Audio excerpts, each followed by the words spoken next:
আসসালামু আলাইকুম। সবাইকে জানাই অনেক অনেক শুভেচ্ছা ও অভিনন্দন। আমরা আজকে যা করে দেখাবো সেটা হলো ডিম দিয়ে আলু দিয়ে কিভাবে রান্না করতে হয়। তার জন্য প্রথমে আমি ডিম সিদ্ধ করে নিয়েছি। তারপরে এখানে ডিমে লবণ এবং হলুদ দিয়ে মাখামাখি করে নিয়েছি। আমি একটা প্যানে দিয়ে দিয়েছি তেল পরিমাণ মতো, আপনারা আপনাদের পরিমাণ মতো দিবেন। এরপরে ডিম দিয়ে দিয়েছি। ডিম দেওয়ার পরে ডিমকে আলতোভাবে এপাশ ওপাশ করে নেড়ে ছেড়ে দিছি। ডিম ভাজা হয়ে গেছে। এবার আমি হলুদ আর লবণ দিয়ে আলুগুলাকে ধুয়ে সুন্দর করে হলুদ আর লবণ দিয়ে ফ্রাই করে ফেলছি।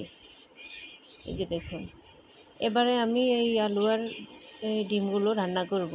এটা প্যানে আবারও আমি তেল দিয়েছি। তারপরে আমি পেঁয়াজ কুচি দিয়েছি।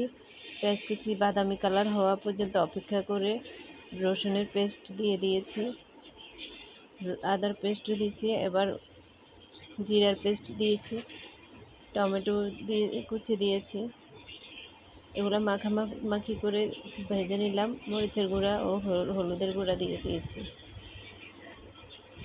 আবার এগুলোকে ওই পাশ ওপাশ করে নেড়ে ছেড়ে দিয়েছি। তারপরে একটু পরিমাণ পানি দিয়েছি। পানিতে এগুলো কষাতে হবে। পানিতে কষানোর পরে আমি আলু দিয়েছি। আলু দিয়ে ঢাকনা দিয়ে দিয়েছি। এই দেখুন, ঢাকনাটা খোলার সাথে সাথে ধোঁয়া উঠতেছে, এই জন্য একটু কম দেখা যায়। এই আলুগুলাকে এই তেলের ভিতরে কষাইতে হবে। এই ঝোলের ভিতরে কিছুক্ষণ দম করে কষানো হয়ে গেছে। এবারে পানি দিয়েছি,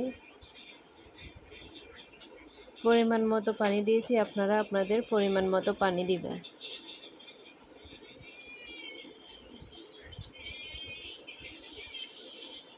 এবারে ঢাকনা উঠাই ফেলছি। কিছুক্ষণ সিদ্ধ হওয়ার পরে, বলক আসার পরে ঢাকনা তুলে ফেলছি। এই দেখুন, এবার ডিমগুলো, ফ্রাই করা ডিমগুলো দিয়ে দিয়েছি।